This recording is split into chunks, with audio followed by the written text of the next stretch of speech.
Page 163, वर्ग 10, गाथा 7। बुढ़ापा और मृत्यु आयु ले जाते हैं।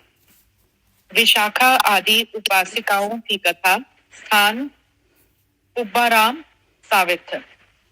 एक बार सावित्र के पूर्वाराम विहार में उपोषशील का पालन करने वाली 500 उपासिकाएं आईं। वह विहार विशाखा ने भिक्षु संघ को दान में दिया था। विशाखा को जब जानकर आश्चर्य हुआ कि सभी महिलाएं विभिन्न ध्येय को लेकर उपोष्ठ कर रही हैं और यहाँ आई हैं, उसे ज्ञात हुआ कि वृद्ध महिलाओं का मेरे ख्याल से उपासना होगी ना, क्या होगा? मुझे तो लग रहा है उपोष्ठ। हाँ, उपासना या फिर वो प्रयास करना, उसके प्रति एफर्ट करना, उपासना में बैठना, पता नहीं। हाँ, ये वैसे शायद हाँ यही मीनिंग होगा शायद। चलिए। हाँ, उसे ज्ञात हुआ कि वृद्ध महिलाओं का अभिप्राय था कि अगले भाव में उनकी अच्छी गति हो। अधेड़ उम्र की औरतें अपने जीवन की त्रासदियों से मुक्त होने हेतु ऐसा कर रही थी।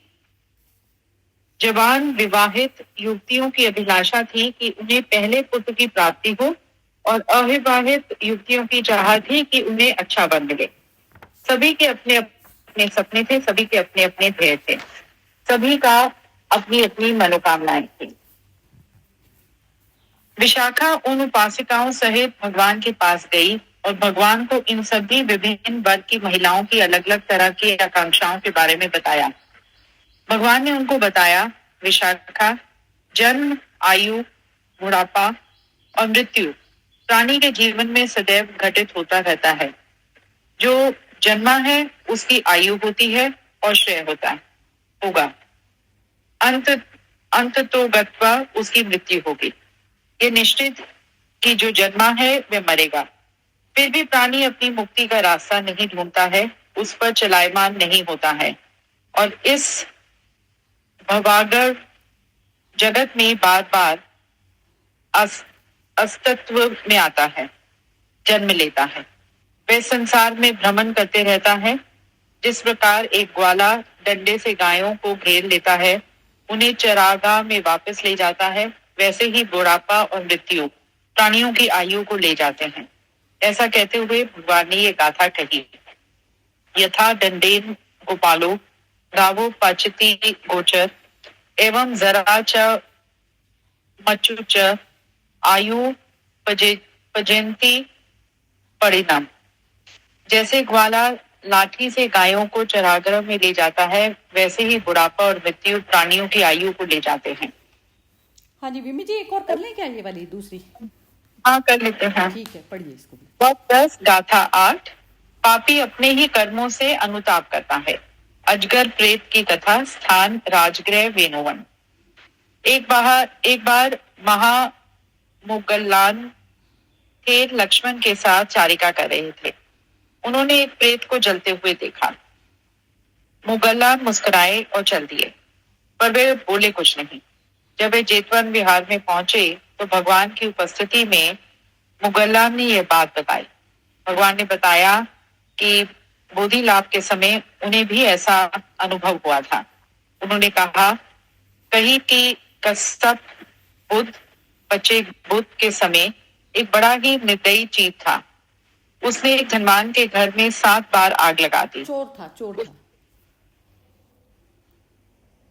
अच्छा हाँ, चोर होगा, सॉरी। हाँ, निर्दयी चोर था। उसने एक धनवान के घर में 7 बार आग लगा दी। उसने कश्यप बुद्ध को भेंट की गई सामग्री को भी आग में जला दिया, उसको भी आग लगा दी। ऐसे बुरे कृत्यों से उसकी निरय गति हुई। वह अपने बराबर की लपटों में जलता रहा। मूर्ख अपने बुरे कर्मों को करते वक्त यह नहीं सोचता कि वह बुरे कर्म, अकुशल कर्म कर रहा है, परंतु वह उन बुरे कर्मों के परिणाम से बच नहीं सकता है। सुगति और दुर्गति हमारे कर्मों में से ही होती है। बुरे कार्य करने के पश्चात तो बुद्धि अनुताप करता है, यह उसका जलना है। अनुताप को वह आग अनुताप की वह आग किसी अग्नि से कम नहीं होती है। पाप कर्म करता हुआ मूर्ख मनुष्य उसे नहीं समझता है। वह दुबुद्धि मनुष्य अपने पाप कर्मों से इस प्रकार संतप्त हो जाता है जिस प्रकार अग्नि से जला हुआ मनुष्य होता है। भगवान ने इसी तथ्य को आधार बनाकर ये गाथा कही। अत पापनी कमाने कर्म बालो न बुझती से ही कम में ही तुम में धो अग्नि दधो व तपति। पाप कर्म करते समय मूर्ख उसे नहीं बूझता है, किंतु पीछे वह दुर्बुद्धि अपने ही कर्मों के कारण आग से जले की भांति अनुताप करता है। हाँ, तो बेसिकली वैसे तो अब ये हल्का सा ये मीनिंग ही बता रही हूँ, अभी मैं एक्सप्लेन नहीं कर रही। तो इसका ये तो जो प्रेत को जो जलते हुए जो बता रहे हैं ना, तो प्रेत को जलना मतलब वही चीज हो गई कि जो मतलब जो अंदर मन का जिसका मतलब ताप ऐसा बढ़ गया ना, क्योंकि उसके कर्म से। और प्रेत उस अवस्था का नाम हो गया कि जहाँ आप शरीर के साथ में चिपक गए, बस शरीर के साथ में चेतना चिपक गई, अटैच हो गई, तो वो प्रेत की भांति से, जैसे प्रेत वो कहते हैं ना प्रेत चिपक गया, तो प्रेत मतलब जो शरीर भाव होता है, उस तरीके से हमारा अपना ही मन का जो ताप इस तरीके से बढ़ जाता है कि वो जलता हुआ। तो ये बुद्ध लोगों को अनुभूति हो जाती है एक्चुअली ये, क्योंकि वो जान पाते हैं अंदर मन की अवस्था, जान पाते हैं ना दूसरे प्राणी की। तो इस तरीके से वो बोल रहे हैं। और वो कह रहे हैं कि जैसे ये जो आग से जले हुए की भांति, लास्ट में वैसे बता ही दिया इन्होंने कि दुर्बुद्धि अपने ही कर्मों के कारण। अब दुर्बुद्धि वही चीज हो गई जिसकी बुद्धि कई तरीके के उसमें खंड में बटी हुई है, जो प्रकृति से जुड़कर जो कर्म करने लग गई, उसको भोगने की दृष्टि से करने लग गई, तो वो दुर्बुद्धि। जो भी भोग की दृष्टि से करा जाता है ना, भोग में यदि योग शामिल नहीं है तो भोग ही हमारा जो है वो हमारे लिए ये प्रेत की भांति हो जाता है। योग नहीं हो तो योग के बिना नहीं है कुछ भी। हाँ जी, चलिए ये अब इसके बारे में कौन बताना चाहेगा? इसमें अनामिका जी से पूछते हैं। अनामिका जी आप बताइए जरा पहले। सरिता जी मैं बाद में बोलती हूँ। अरे कोई ज्यादा लोग नहीं होते, अनामिका जी जरा आप बोल ही दो आप थोड़ा सा, क्योंकि लोग ऐसे है नहीं ना, तो उसमें थोड़ा सा जो भी आपको समझ आया है वैसा बोलिए, कोई बात नहीं। हाँ, पहली वाली में तो यही समझ में आया कि जो ये उपासक बता रहे हैं, उपासक मतलब शायद मतलब मैंने इसमें गूगल में किया था, तो कुछ एक दिन होता है जिस दिन ये लोग मतलब मन से मतलब उपवास जैसा रखते हैं। तो उसमें मतलब जो ये परिचारिका आई थी, वो लोग उसमें इच्छाएं लेके आ गए। जैसे हम लोग भी भगवान के सामने हमेशा अपनी इच्छा रखते हैं कि भगवान ऐसा हो जाए, ऐसा कर देना, इस टाइप से। तो इसमें मतलब वो लोग यही संसार चक्र में फंस रहे थे। मतलब बुद्ध वहां पर जाकर मतलब बुद्ध जो है वो तो उनको निर्वाण की तरफ ले जाना चाह रहे, लेकिन वहां भी उन्होंने अपने लिए मतलब मन की इच्छाएं कभी खत्म नहीं होती है, कहीं ना कहीं से मतलब माया अपने अंदर आ ही जाती है। ये मुझे इसमें लगा पहली वाली स्टोरी में। और दूसरी वाली में तो वही है जो आपने बोला कि मतलब अगर हम कोई बुरा कर्म कर रहे हैं तो कहीं ना कहीं वो छाप तो छोड़ के जाता है। अगर अपना मन पहले से ही शुद्ध उसमें जा रहा होगा, तो अगर बुरा हमें करना भी पड़े तो हम उससे बाहर निकल सकते हैं। और बस इतना ही बोलना है सही बात। हाँ, अब ठीक बोला ना, तो ठीक ही तो बोला है, बिल्कुल बढ़िया बोलती है वो। तो फिर उसमें क्या बात करनी है, तो 4-5 लोग ही है ना एक्चुअली। तो हाँ जी, हर्षा जी बोलिए आप।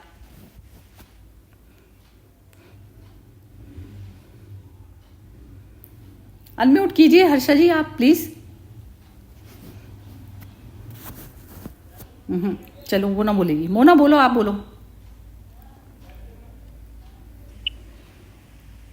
हाँ जी हर्षा जी आप बोलिए, बोलिए। हाँ जी, तो मोना को बोलने दीजिए, मोना को बोलने दीजिए। नहीं नहीं, आप बोलिए।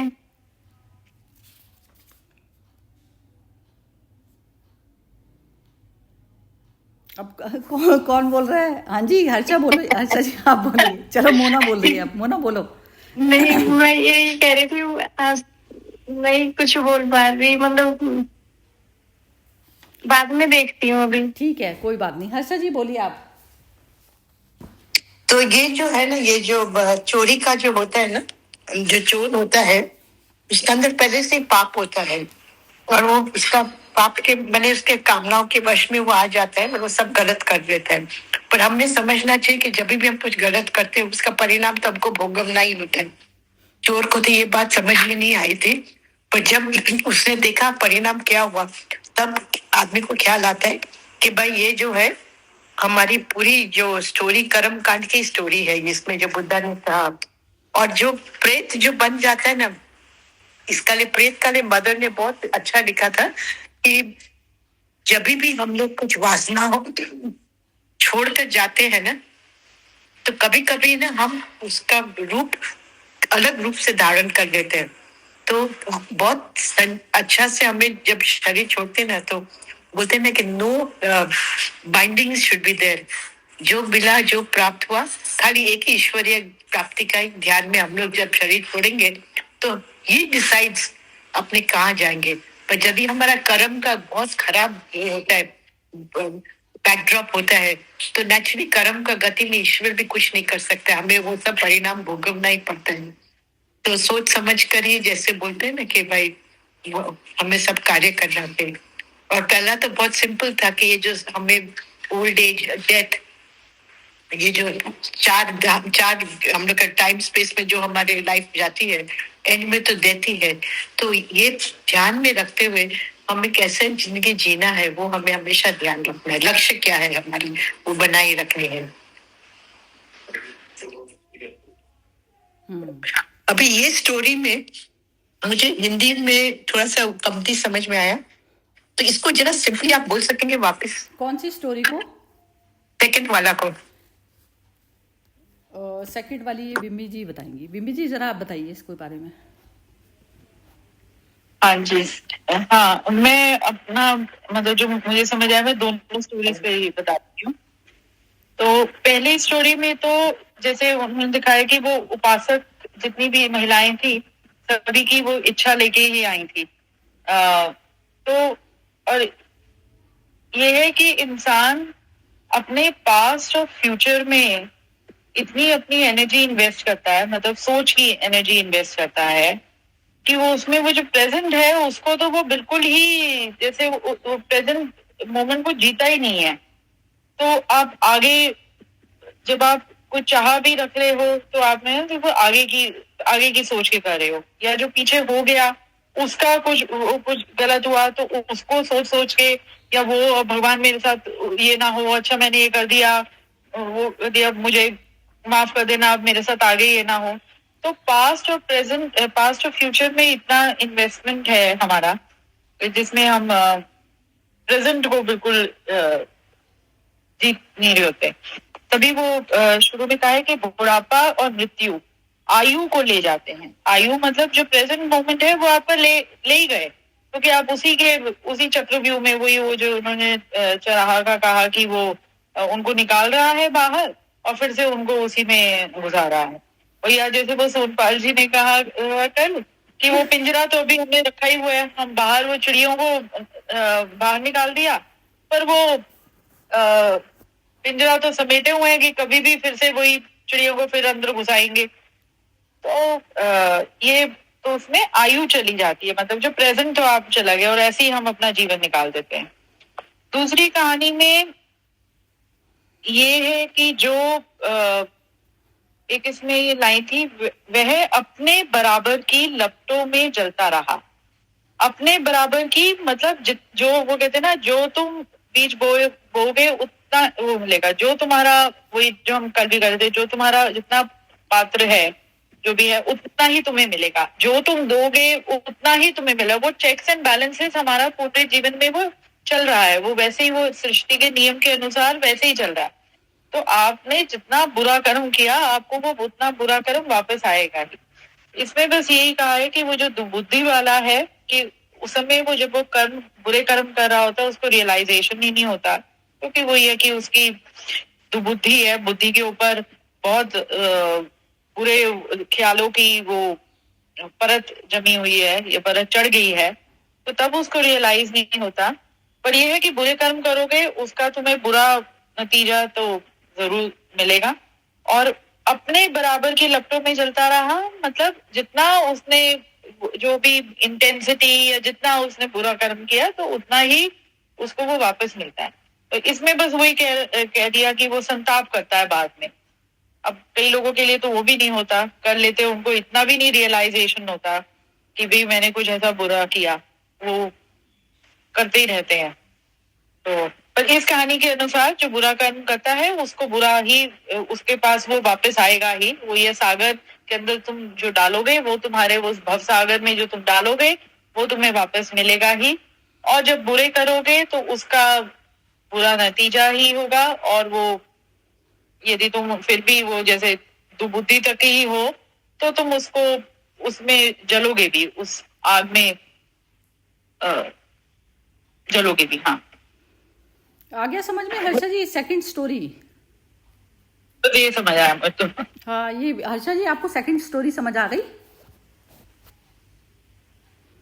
आज समझ आ गई है, समझ आ गई। और मुझे प्रेत को इसलिए मुझे लगा उन्होंने एक प्रेत को जलते हुए देखा। प्रेत मतलब वो जो मुझे लगा कि वो खत्म हो गया है, वो जो उसने दुष्कर्म किया था वो वैसे खत्म हो गया है, पर अभी भी है। मतलब उसके अंदर तो वो जी रहा है ना, क्योंकि उसको रियलाइजेशन हुआ है कि वो बुरे कर्म उसने किया, तो इसलिए वो संताप में अब वो जल रहा है। तो प्रेत का मतलब वो भूतकाल जैसे वो मुझे वो लगा कि भूत खत्म हो गया, उसने बुरा कर्म कर दिया और अब बुरा कर्म करने के बाद उसको वो जलन महसूस हो रही है, कौन हो रही है कि मैंने ऐसे क्यों कर दिया, और वो जो कुछ भी। तो प्रेत का मुझे वो लगा। नहीं, प्रेत का भी ये भी है ना, जैसे हम लोग के जो रेमनेंट्स होते हैं ना, हम लोग जब शरीर छोड़ देते हैं तो अमुक वासनाएं हमारी जब बहुत खराब होती है ना, वो भटकती रहती है। और वो है ना, भटक भटक कर they choose people who are also not sort of open to the divine. तो मदर का एक हमेशा होता था कि इसलिए भूत प्रेत निकट नहीं आवे, महावीर जो नाम सुनावे। तो वो जो प्रेत का जो मैंने मेरे मम्मी से पूछा था जब छोटे थे ना तो मैंने मम्मी को पूछा, बोले ये प्रेत क्यों होता है, महावीर क्यों हम लोग को प्रेत का हम लोग को बोलते हैं।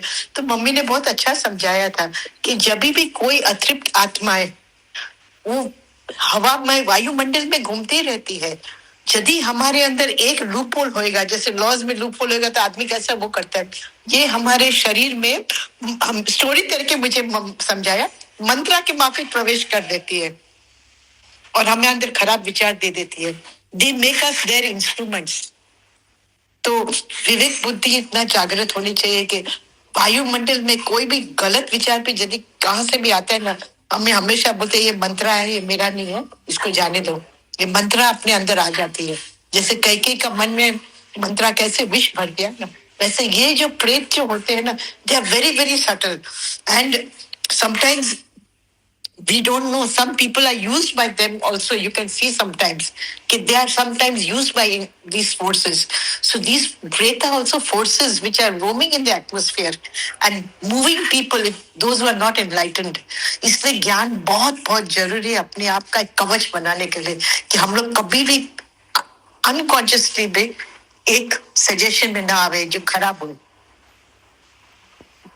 ये आपकी ना कॉन्शियसनेस के ऊपर मैटर करती है चीज। Consciousness Yes. आपकी जिस लेवल की होगी वही चीज आप अट्रैक्ट करोगे। Yes, तो yes. दिया तो आपने ना, वो तो देने वाला तो क्या चीज दे रहा है नहीं दे रहा, चूज तो हमारे पास पूरी फैसिलिटी होती है ना, हम स्वतंत्र हैं उस चीज में। तो जैसे हमारी मन की प्रकृति होती है हम वो चीज वो करते हैं, क्योंकि हम खुद सोए हुए होते हैं। Yes. जैसे हमारी जो जागृति है वही चीज हमारे को डिसीजन कौन कर रहा है ना, मन कर दी, मन के बिहाव पर कर, मन ने भी अपने, वो सो रहा था मालिक, उसने मन ने अपने आप ही ऑपरेट कर दी चीज। तो मन जिसमें होगा तो वो होगा चीज। अब जब मन ही वो बोला ना, उसने ओशो ने बोला मन ही पूजा मन ही दू। तो जब तक आपका मन का, ये जो इन्होंने सोनपाल जी ने जो कल जो जूते के बारे में भी जो लिखा था ना, वो यही तो चीज थी ना। वो कह रहे मैं मंदिर से जो पसंद आता है, तो मैं तो काफी देर तक हंसी इनकी बात पे। तो वही चीज है, जिनका मन ही मंदिर हो गया तो उनके लिए बिजनेस वाला वो एटीट्यूड ही खत्म हो जाता है। बाकी तो इन्होंने जिस मनस्थिति से लिखा है इनको ही पता होगा, लेकिन बहुत ही मतलब बढ़िया, जैसे एक इंसान की जो बुद्धि हो गया, बस वही चीज वो जो है इसको जान सकता है, जो बुद्ध वाला कैटेगरी में आ जाते हैं। श्रोतापत्ति फल को जो वो कर जाते ना, तो प्रेत की अवस्था ये हो गई ना कि बार बार प्रेत की अवस्था ये हुई कि कर्म करते, एनर्जी एक है, सबसे पहले ये समझना पड़ेगा कि एनर्जी एक ही है मेरे पास। अब जो मैं लगा रही हूँ प्रेजेंट फ्यूचर और वो सब चीज़ों को छोड़ दो, आप तीनों कालों को छोड़ दो। तो अब जो मैं अब एनर्जी लगा रही हूँ, मैं एनर्जी ही हूँ, तो मेरे लिए टाइम एग्जिस्ट नहीं करता। जब तक टाइम है ना, जब तक टाइम एग्जिस्ट करता है, प्रेजेंट करता है, वो करता है, तो आप टाइम से परे वाली बियॉन्ड वाली स्टेज में नहीं गए, क्योंकि अपने स्वरूप में नहीं गए। तो उसमें जब जो करंट में जो टाइम है, मेरे को पुराने से भी कुछ उठाना पड़ सकता है, पास्ट में भी उठाना पड़ सकता है, मेरे को फ्यूचर के लिए भी कुछ करना पड़ सकता है कि फ्यूचर में जैसे धर्म की स्थापना हो भगवान कृष्ण ने की, तो मैं तीनों ही कालों में जा सकती हूँ। त्रिकालदर्शी हो जाता है ना। त्रिकालदर्शी में कौन हो जाएगा? जो अपनी चेतना में रहेगा। जो चेतना वाली जो लेवल जब तक आएगा नहीं ना, तो वो ये चीज़ है। अब वो जो भी आप कर्म कर रहे हो तो उसका तो आना ही है, अच्छे का अच्छा आना है। तो अच्छा भी तो मन ही का ही क्षेत्र चलता है ना, बुरा भी मन का ही क्षेत्र चलता है। मन को ही छोड़ो, अच्छा भी बुरा भी दोनों मन के चक्कर चल रहे हैं। कोई भी जो चीज़ है प्योरिटी वाला लेवल ही जीरो माइंड पे आएगा, उस पर नहीं आएगा कि अच्छा रख लिया तो अच्छे वाला अच्छे में ही फंसा है, बुरा वाला बुरे में फंसा है। अब उस चीज़ों के वो सुख पा रहा है, कोई स्वर्ग का सुख पा रहा है, कोई नरक का सुख पा रहा है, प्रेत की तरह। तो स्वर्ग भी प्रेत है, नरक भी प्रेत है, प्रेत तो दोनों ही है, क्योंकि पुरानी चीज़ करी हुई है, पुरानी चीज़ का आप करंट में तुम उस चीज़ को भोग रहे हो। तो वो तो दोनों चीज़ें प्रेत वाली अवस्था ही हुई है आपकी। जब तक स्वर्ग भी नरक की तरह से ना दिखाई दे लग जाए ना, तो तब तक मुक्ति वाली तो बहुत ही दूर रहता है चैप्टर। हाँ, अब इसके बारे में कोई और दूसरा कोई कमेंट देगा इसमें? अब अनामिका ने दे दिया। हाँ, आप सोनपाल जी देंगे, मोना तो अभी बोल ही रही। हाँ जी, सोनपाल जी आप बताइए। आपके लिए तो हम पहले से ना अपने वो उसकी गालों की ना मसल्स पहले तैयार रखते हैं। मैंने एक बार पढ़ा था ये कि शरीर खत्म हो जाता है और इच्छाएं बाकी रह जाती है, उसे मृत्यु कहते हैं। और शरीर बचता है और इच्छाएं खत्म हो जाती हैं, उसे मोक्ष कहते हैं। तो यहाँ पे वो 4 औरतों की जो बात बताई थी, वो शायद एक ही औरत की 4 अवस्था को बताने के लिए बताया गया है। औरत या आदमी पकड़ लो, क्योंकि जो अविवाहित है वो विवाह करता है, विवाह के बाद बच्चे की अपेक्षा है, उसके बाद त्रासदी है और उसके बाद वो त्रासदी से मुक्ति चाहते हैं। ये हमारे जीवन की ये अवस्था है, 4 उदाहरण से बताई गई है। और वो जमाने में यंग डेथ नहीं होती होगी, इसलिए बूढ़ा जो है, मृत्यु जो है, अवस्था जो है, वो मृत्यु को ले जाती है, जैसे चरवाहा का एग्जाम्पल दिया। लेकिन हमारे जमाने में तो 20 साल के बेटे को भी अटैक आ जाता है, 8 साल का बच्चा भी मर जाता है। शायद वो जमाने में ऐसे अपमृत्यु नहीं होंगे, इसलिए बूढ़ा मृत्यु खींच लेता है, ऐसा वो समय पे बताया गया होगा। और वो चोर वाली कहानी, प्रेत वाली कहानी है, उसमें तो मुझे ये लगा कि प्रेत, मैंने कभी मेरे जीवन में आज तक प्रेत का अनुभव नहीं किया है। लेकिन मैं जिनमें श्रद्धा रखता हूँ, ऐसे सदगुरु जो है सच्चिदानंद करके हमारे गुजरात के बड़े संत है, अभी 90 साल के हैं, जिन्होंने करीबन पूरी दुनिया घूमे हैं और 160 किताबें लिखी हैं। तो वो कहते हैं कि मैंने प्रेत देखा है। तो उस जरिए से जो आदमी कभी झूठ नहीं बोलता, वो कहता है कि मैंने प्रेत देखा है, तो मैं इसलिए मानता हूँ क्योंकि मैं उनमें श्रद्धा रखता हूँ। तो प्रेत जो है वो शरीर छूटा हुआ ही कोई जीव है जिसकी इच्छाएं नहीं छूटी, जैसे हर्षा जी ने बताया, भूत पिशाच निकट नहीं आवे, नाते रोग हरे सब पीर। तो ये प्रेत जो है वो चीज है। और आपने जो उसको स्पिरिचुअलाइज किया कि वो हमारा मन है, वो तो है, हमारा मन तो इच्छाओं में जलता ही रहता है, क्योंकि जब तक मन है तब तक अमन नहीं रह सकता। अमन का मतलब ही शांति है। तो वो बात भी बिल्कुल ठीक है। दोनों कहानी एकदम सिंपल सी है, लेकिन जिंदगी का फलसफा तो ये है कि नाउ और हियर, अंग्रेजी के 2 बहुत बड़े शब्द, अच्छे शब्द है। नाउ यानी यहाँ, और हियर मतलब, नाउ माने अभी और हियर मतलब यही। अभी और यही जीना है, न कल में है न आज परसों में है, आज ही जीना है। सभी लोग यही कहते हैं कि आज अभी ही जीना है।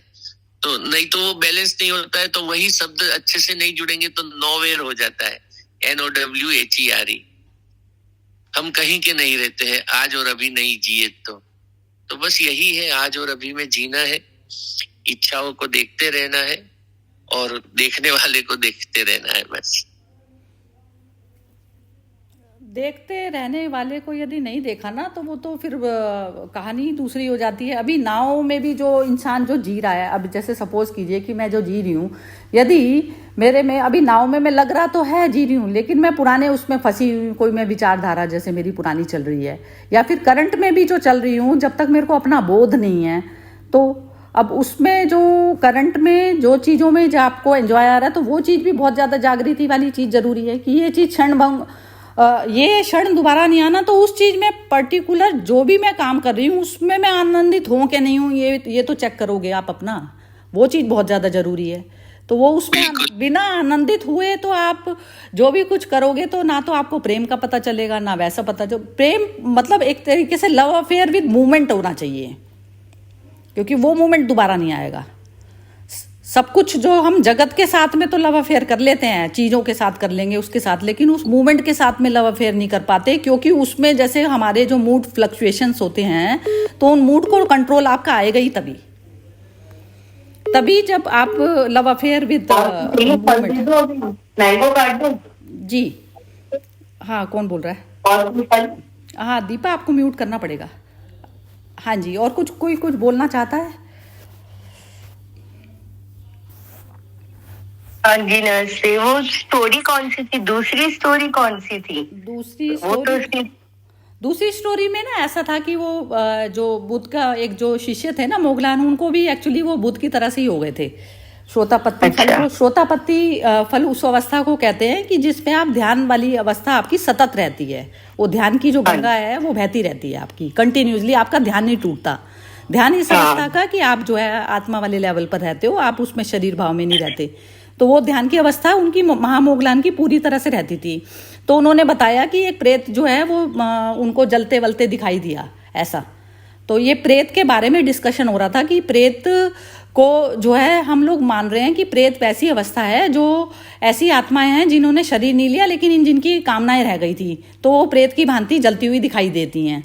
लेकिन मेरा अपना ये मानना है कि ये जो चीज़ होती है ये हमारा अपना ही मन का होता है। जहाँ जहाँ जो इस प्रकार की उसको श्रोतापत्ति फल को जो उपलब्ध हो जाते हैं, वो इस तरीके की संवेदनशीलता उनकी जाग जाती है कि जो इस प्रकार की प्रेत आत्माएं भी जो चारों तरफ होती हैं तो उन चीज़ों की भी अनुभूति कर पाता है वो इंसान। और दूसरा मैं ये कहना चाह रही हूँ कि जैसे जो एक नॉर्मल इंसान हम हैं, तो हम ना प्रेत आत्माओं को भी प्रेत मतलब प्रेत में अपने मन की दशा को ही बोलती हूँ वैसे, कि प्रेत मेरे को जो दूसरे का भी जो दुख वाली अवस्था, यदि आत्मा वाले बोध में मैं हमेशा परमानेंट रहूं तो मुझे प्रेत का भी वो नहीं है ना, क्योंकि मैं तो पूरी बेफिक्री वाली स्टेट में ही हूँ ना, क्योंकि उसमें तो कुछ भी किसी का भी कुछ भी नाश होता ही नहीं ना, सारा मटेरियल जगत पे है। तो मैं पूरी शांत अवस्था मेरी रहती है। जब अशांत अवस्था आती है तो ही मुझे ये वाली चीजें जो दूसरों की भी जो पता चलती हैं वो पता चलती ही जब है बार बार। तो ये टोटल मैं कहती हूँ मन का गेम है। तो इसमें दूसरी स्टोरी में ये बताया था, दूसरी स्टोरी में ऐसा बताया कि ये जो प्रेत आत्मा थी उसकी अनुभूति उनको हुई, और वो बोल रहे हैं कि कोई बुरे कर्म से जो बुरा कर्म जो करता है वो आसपास हमारे घूमती रहती है चीजें, और वो ऐसा वाली उनको प्रतीति हुई मतलब बुद्ध को। अब आप बताइए इसके बारे में क्या। वो कह रहे हैं हमारी जो है सुगति और दुर्गति मतलब कर्मों की वजह से होती है, ये बता रहे हैं दूसरी स्टोरी में। और पहली स्टोरी में ये बताया था, पहली स्टोरी में ये बताया था कि जो जैसे हमारी जो इच्छाएं होती हैं तो उसमें ये कह रहे हैं कि बुढ़ापा मतलब वो जो एक वो बना था पूरा मतलब भिक्षुओं का जो संघ था, तो उसमें जो कई सारी जो लेडीज आई थी तो वो अपनी कोई कामना लेके आई हुई थी। तो वो कामना में कि ये मिले, ये मुझे ये वाला अच्छा मिले, तो सबके अपने अपने दे थे। तो उसमें जो है ना फिर बुद्ध ये बोलते हैं कि ये जो इस तरीके से जिसको ये बोध नहीं होता कि मृत्यु होनी है और वो इन्हीं चक्रों में फंसा रहता है पूरे जन्म, तो वो जो है ले जाती है मतलब मृत्यु और बुढ़ापा जो है आयु को ले जाते हैं। ये चीज बताई पहली स्टोरी में। अब तुम क्या समझी इन चीजों से? हाँ जी बस ठीक है, समझ गई मैं। नहीं कुछ बोलना तो नहीं है मगर मैं समझ गई, ठीक है। अच्छा चलो, नहीं बोलना तुम्हें? अच्छा ठीक है, बोलना तुम बोलो, तुम रही हुई हो। हाँ मोना बोलो। नहीं बोल रही है, चलो ठीक है। आप किसी को कुछ कहना है तो बताइए। और सोनपाल जी आपका क्या मतलब था, जरा आप बताइए। अच्छा मोना बोल रही है, मोना बोलो। नहीं नहीं, कुछ यहाँ पे बोलने के लिए नहीं है इसमें, तो वही मतलब कर्म की जल्दी बनाई है कर्म का। हाँ हाँ हाँ, ठीक है भी जैसे मतलब इंसान कर्म करते हैं वैसा उसको वो करने की जरूरत नहीं पड़ता है। ठीक है, बढ़िया। हाँ। हाँ जी, अब किसको क्या क्या कहना है बताइए। हम लोग जब छोटे थे ना, तो कभी कभी हम लोग के गार्डन थी ना, तो कब झाड़ जो बहुत पुराने होते थे ना तो हम लोग को लगता था यहाँ में कोई भूत प्रेत तो नहीं बसता है झाड़ में, तो चुपचाप बैठा है इधर में। तो कभी कभी बचपन के इमेजिनेशन कैसे हो जाती है, पर अभी आगे जैसे बढ़ते जाते, तो जैसे आपने कहा ना, सब मन का खेल है। और प्रेत जो है ना, प्रेत जो है वो एकदम, ये बोलते हैं ना कि पूरा सटल लेवल से बहुत खेल मचाते हैं। सो एक जैसे आप स्पिरिचुअलिटी में एडवांस होंगे तो आपको जरूर ये अनुभव तो होते रहेगा कि कोई चीज आपको पुश करता है, कोई चीज आपको हिलाता है जो आपके खुद का नहीं है। और वो कहाँ से आता है, कोई व्यक्ति से भी नहीं आता है, पर कभी कोई ख्याल आ जाता है। तो ये भी है कि you have to be very alert all the time. और मन को जैसे आप जितना अवेकन रखेंगे उतना आप प्रोटेक्टेड रहेंगे। मैं तो नहीं, आगे पीछे की इसमें मेरा तो बिल्कुल भी वो नहीं है, भूत में प्रेत में इस तरीके से इसलिए नहीं है क्योंकि एक ही आत्मा का टोटल विस्तार है सारा। और जो भी कोई मन के जो दुख आते हैं उसमें मन डोमिनेट कर रहा होता है, उस समय जो चेतना होती है वो गायब होती है। इस वजह से मन डोमिनेट कर पाता है अपनी चीज को। वो क्योंकि डर की जो वृत्ति है, जो वृत्तियां जो मन जिन वृत्तियों से आया है ना जन्म जन्म हो के, तो वो वृत्तियां अंदर इतनी अंदर तक बैठी हैं। जैसे अब छिपकली है, एक लिजर्ड है, तो वो हमको कुछ नहीं नुकसान पहुंचा रही है, लेकिन हम देख के डर जाएंगे। या स्नेक है, तो कोई वो देख के हम वैसे ही डर जाएंगे उसको देख के कि ये जो है ये तो जहरीला होता है, ये काट जाएगा तो मुझे ऐसे। तो ऐसी ऐसी डर की इतनी बुरी तरह से बैठी हुई हैं हमारे अंदर चीज़ें। वो इसलिए बैठी हुई हैं क्योंकि हम जो है शरीर भाव में रहते हैं। शरीर भाव जैसे जैसे आपका कम होता चला जाएगा उतनी परसेंटेज आपकी सारी वृत्तियों की जो है ना, आपका अपने हाथ में होल्ड आता चला जाता है। होल्ड मतलब होता है आप पूरी चैतन्य में ही आप अपने स्थित हो जाते हैं। मैं तो ऐसा जीते जागते देखा, मैं भी बहुत डरपोक थी, अकेले कमरे में नहीं सोती थी पहले, लेकिन अब इतनी निर्डरता इसी उसमें बर्थ में आ गई। निर्डरता इसी से आई है, ध्यान करने से ही आती है सिर्फ, बाकी किसी चीज़ से नहीं आती। जी और कोई कुछ कहना चाहता है? बिम्मी जी आप कुछ बोलना चाहती हैं? सोनपाल जी बोल रहे हैं। हाँ जी बोलिए सोनपाल जी। अरे एक जमाने में जब सास लोग बहू पे जुल्म करते थे ना, तो फिर बहू के पास कोई चारा नहीं रहता था तो उसको माता जी आने लगते थे, और वो समय पे वो सास को चाटा भी मार सकती थी। एक्सक्यूज मिल जाता था ना उसको। नहीं नहीं, ऐसे ऐसे प्रेत आ जाते होंगे दुनिया में फिर। नहीं वो प्रेत नहीं आते थे उस समय, एक्सक्यूज मिल जाता था कि वो आ गए। तो वो बहू भी को तो भी तो एक्टिंग करनी आती, क्योंकि इतनी वो सत चुकी होती थी उससे कि उसके मन को इतनी पावर आ जाती थी उस समय। नहीं, वो समस्या है ना, रास्ता निकाल लेती है अपने चरम पे। वो कई बार तो सॉल्यूशन अपने आप निकल जाता है कि आपकी मन की सीमा ही पार हो गई। और कई बार आप जान के ये वाली चीजें, आप जैसे एक नकाब ओढ़ के रहते हो ना आप दुनिया में, मैं तो ऐसे रहती हूँ सच बताऊं कि अपने खूंटे निकाल रखती हूँ। जहाँ से जिस सिचुएशन से जाना नहीं होता ना, तो वहां पर कि कोई मेरे से पूछने का ही साहस ना करे वहां जाने के लिए। तो तो ऐसा भी होता है। वो तो ऑटोमेटिक ऑटो मोड वाला हो गया। तो लेकिन ये होता है ना मैनुअल मोड पे आप कैसे रह सकते हो इसमें। स्पिरिचुअलिटी तो हमें मैनुअल मोड पे सिखाती है ना कि अपने तरफ पे कौन सा खूंटा निकालना है, कौन सा नहीं निकालना है। तो ऐसे जीना सिखा देती है। तो सारे सामदंड भेद इतने आ जाते हैं जबरदस्त। और लेकिन फिर भी वो आत्मा भाव वाले आते हैं, ना कि वो संसारिक चीज को। जैसे एक संसारिक मनुष्य है तो अपने सारे जोड़ तोड़ उसमें अपने आप में चीज़ों को ग्रैब करने में लगाएगा, लेकिन एक जो आध्यात्मिक मनुष्य है वो अपनी शांति के लिए लगाता है। तो अपनी शांति के लिए कोई भी सीमा क्रॉस कर सकती हूँ मैं भी, मतलब मैं खुद ऐसी वाली हूँ। हाँ जी चलिए, और कौन बोलना चाहेगा कुछ? बिम्मी जी आप बोलो जरा लास्ट। नहीं लास्ट मतलब यही था जो प्रेत का मुझे वो है कि वही बुरी शक्तियां जो अपने में ही, बुरी शक्तियां या बुरे भाव जो हमारे अपने में ही हैं, उनको जलते हुए जब होगा ना, उन्होंने ये भगवान ने कहा कि जब मुझे बोधि लाभ के समय उन्हें भी ऐसा अनुभव हुआ था।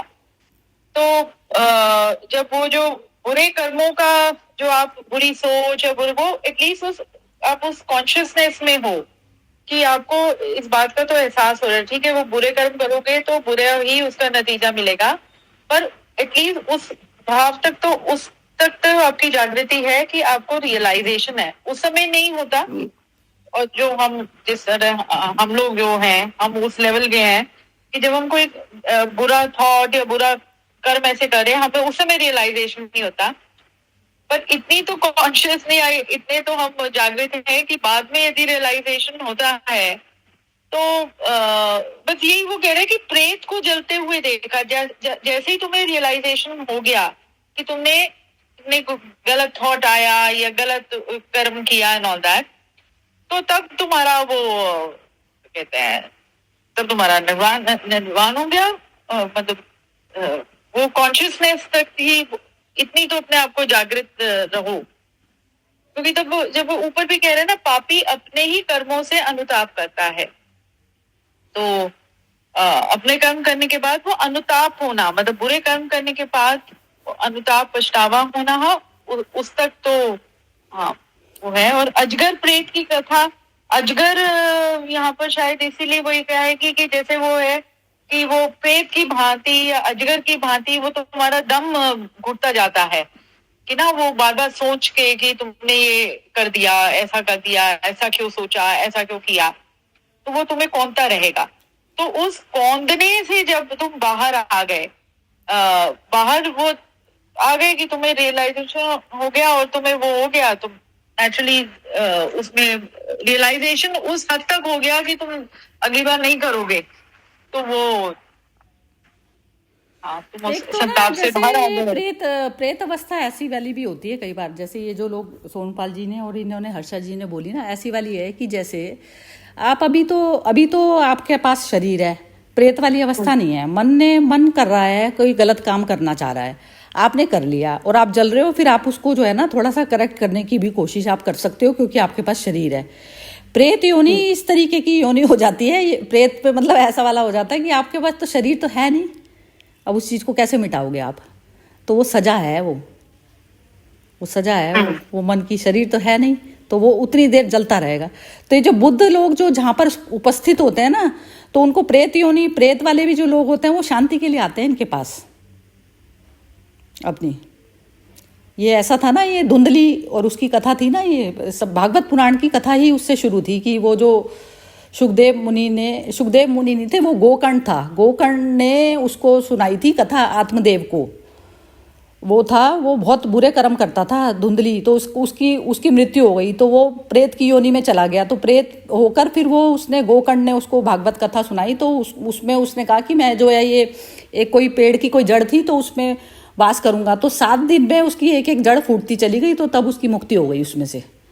तो ऐसा सुनाया जाता है कि मतलब ऐसी चीज़ें करी जाती हैं। तो ये आभास जो है, जितनी एक्चुअली हमारी चेतना तो अभी खैर उतनी लेवल तक गई नहीं, तो हमको ये वाले आभास होते नहीं हैं, लेकिन ऐसे आभास उनको हो जाते हैं जो शरीर से मुक्त वाली अवस्था में रहने लगते हैं ना। तो बुद्ध ऐसा हो गया ना, ऐसे डॉक्टर हो गए कि वो बीमार भी नहीं होते दूसरे के दुख सुख से, और लेकिन इलाज भी पूरा कर पाते हैं उनका। और अनुभूति इसलिए हो गई क्योंकि उन्होंने अपनी ये सब चीज़ें फीलिंग में करी थी, जो चीज़ हमारे पास है नहीं हम उसकी अनुभूति कर नहीं सकते, तो वो चीज़ बुद्धों में ये सारी क्वालिटीज़ होती हैं, इस कारण वो ये सब चीज़ों को ना, जो भूत प्रेत वाली योनियाँ होती हैं उनको भी मुक्त वाली कैटेगरी में ला सकते हैं, ये मतलब है।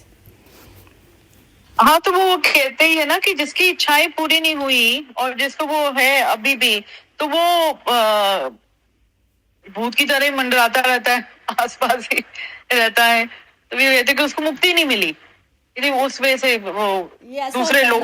जैसे वैसे कई बार तो ये भी बोला जाता है कि जैसे हमने ये जो मिस यूज करते हैं ना हम जो बॉडी का, जैसे ज्यादा जहाँ 2 शब्दों में काम चलता है वहाँ 4 बोल दिए, वो कर दिए, तो जितना हमने प्रकृति को मिस यूज करा, तो वो प्रकृति फिर वो उपहार दोबारा नहीं देती है आपको, वो दोबारा उतनी वो जो काबिलियत है ना आपकी उतनी नहीं देगी वो आपको। प्रकृति की जो चीज़ें हैं आपको मिसयूज तो करना ही नहीं है ना उसका, अपनी जबान है, वाणी है, बुद्धि है, अननेसेसरी सोचते चले जा रहे हो, तो वो स्वयं का बोध हुए बिना हम करते रहते हैं इसको, अननेसेसरी यूज करते हैं ना, अननेसेसरी जो भी है वो सिन है।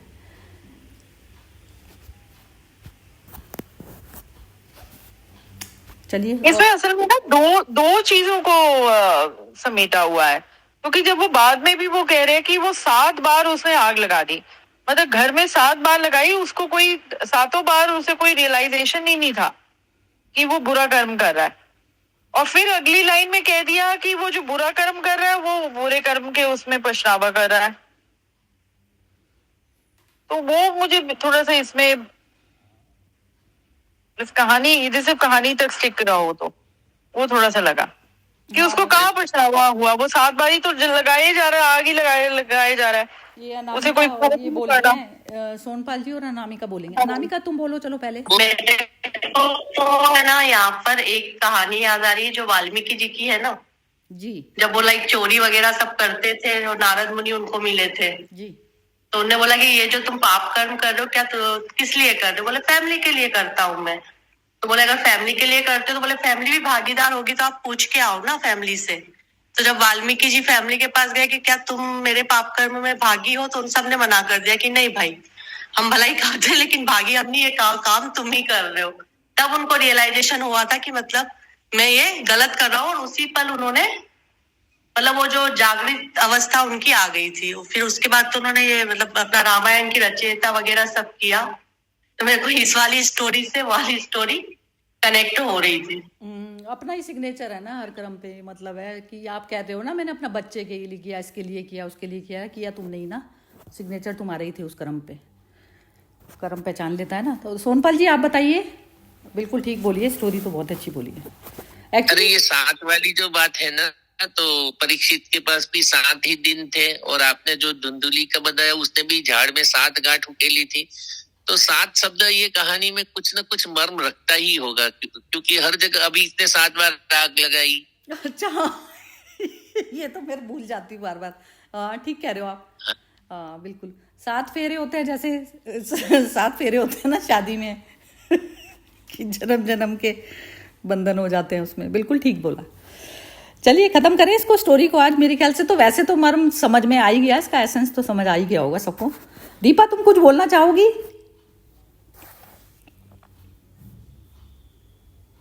दीपा कुछ बोलना चाहोगी? नहीं, चलो ठीक है खत्म करें। बिम्मी जी हेलो आंटी, मैं बोल देती हाँ हूँ। बोलो अच्छा, बोलो। दीपा ये क्या बताओ, आप तो न्यूमरोलॉजी का करते हो, या 7 का न्यूमरोलॉजी में क्या होता है? मतलब न्यूमरोलॉजी में नेम होता है, नाम वाम होता है, फेवरेबल नेम। 7 का मतलब क्या कोई वो होता है? क्योंकि जब यहाँ पर भी वही सोमपाल जी जो कह रहे हैं वो 7 का कुछ होता होगा, तो 7 का न्यूमरोलॉजी में भी कुछ होता है, न्यूमरोलॉजी और फिर वही स्पिरिचुअलिटी से कनेक्ट। आज का मतलब नहीं, यहाँ पर 7 जैसे नंबर 7 नंबर का, किसी का 7 नंबर मतलब कुछ वो होता है नहीं इसमें नहीं, भी? वो कुछ नहीं, कोई बुरा नहीं होता, अच्छा होता है, स्पिरिचुअलिटी का नंबर होता है। 7 हेलो? स्पिरिचुअलिटी का होता है।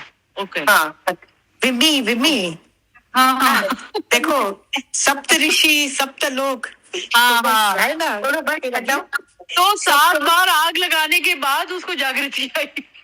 7 सब समुंदर नहीं, देखो 7 समुंदर ये तो चलो हुई, इसको खोलो, इसको दो और खोलो।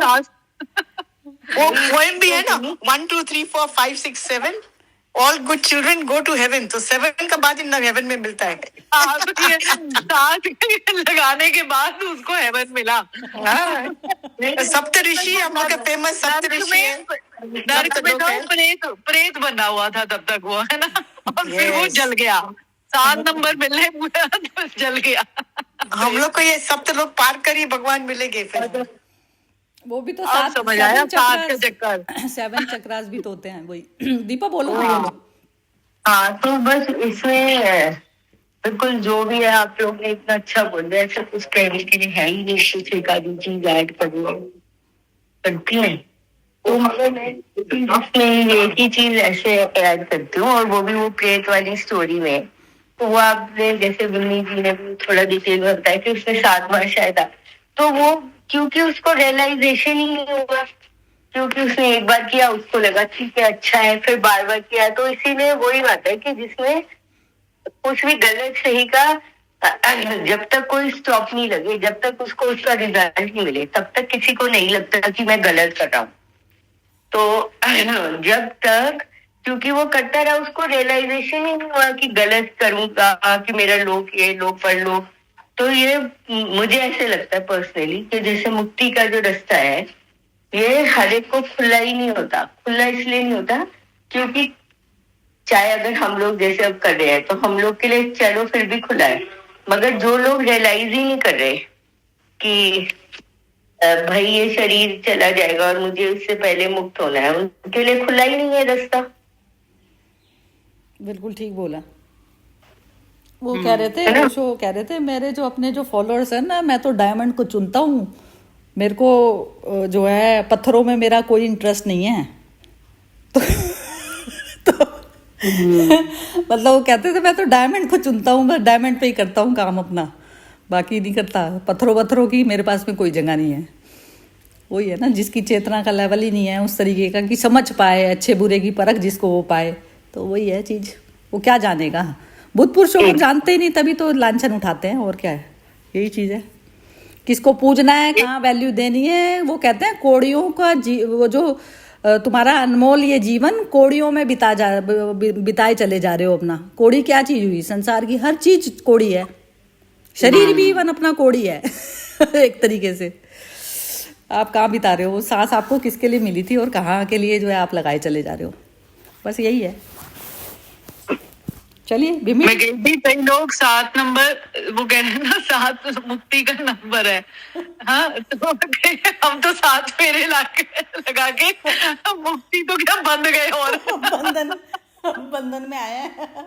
आज हम लोग 7 जन है। सो आज हम लोग 7 जन है। 1 2 3 4 5 6 7, अरे वाह, आज हम लोग 7 है, सप्तऋषि है हम लोग। अरे वाह कैसा बढ़िया रहा। सोनपाल जी जरा आप अपना बताओ। जिनको 7 फेरे बंधन लगते हैं उनके लिए ये 7वां और लास्ट हो सकता है।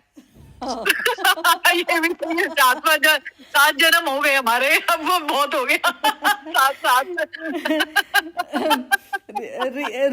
वो हमारा तो जो 7 लोग है ना, हमारा ये आत्मिक बंधन है, ये अटूट बंधन में बंध गए हम लोग, अटूट में। सोनपाल जी आपने जो भेजा ना, मतलब मैं बता नहीं सकती मैं कितने घंटे हंसी हूँ आपके उस पे, जो आपके शब्द थे ना, जिस तरीके से बोले। पढ़ा नहीं, मैंने पढ़ूंगी। अरे पढ़ने का नहीं था, इन्होंने रिकॉर्ड करके भेजा है बिम्मी जी, वो तो मजेदार है, आपने छोड़ दिया उसको, पढ़िए वो, मतलब सुनिए आप इनकी आवाज किस तरीके से बोला है ना इन्होंने मतलब मजा आ गया बिल्कुल। मैंने कहा ये तो बुद्ध आ गए हमारे तो उसमें, नहीं ग्रुप में बिल्कुल बुद्ध आ गए। हमें मतलब समझने में भी समय लग जाता है कई बार, लेकिन बस वही है, आप बहुत ही जबरदस्त हैं इंसान। चलिए ठीक है, बहुत ही मतलब आप, बस ये है हमें परमात्मा ने ही भेजा है आपको मतलब इस ग्रुप में। बहुत ही सुंदर सेशन है। उसी की इच्छा, ओशो कहते हैं ना, पत्ता भी नहीं हिलता। बिल्कुल उसी की इच्छा के बिना तो वो धक्का देता है ना, वो धक्का देता है, तू जा यहाँ इसमें जा। अब देखो आपकी हेल्थ भी खराब रहती थी, तो आप कहते थे शुरू में नहीं आए, तो फिर हमें तो एक्चुअली वेट हो गई थी, जब दीपा का सेशन हुआ था ना ये एस्ट्रोलॉजी का, तो तब से मुलाकात, तो आपने एक कमेंट दी थी, तो उससे ऐसा हो गया था बस आपका तो बस अब चरण छूने वाली बात हो गई। तो वैसे नहीं कुछ नहीं है। आपकी कमेंट में एक छोटी सी कमेंट से पता लग गया था आपकी कि जो है कैसे इंसान हो। मेरे पास भी वो कौड़ी वाला शरीर है ना। नहीं ठीक कह रहे हैं आप, बिल्कुल। आज भी आपने जो नाउ और हियर और नोवेयर, बहुत सही बताया। कैसी बुद्धि है बिम्मी जी, आपको बड़ा याद रहता है, जबरदस्त तेज शार्प माइंड है आपका, मजा आ जाता है। नहीं मैं तो भूल जाती हूँ शब्द, जो कोई बोलता है ना मेरे को भूल पड़ जाती है। बहुत ही सुंदर, चलिए बहुत ही सुंदर अल्टीमेट सेशन रहा, कल मिलते हैं। ओके जी, जय श्री कृष्णा। जय श्री कृष्ण।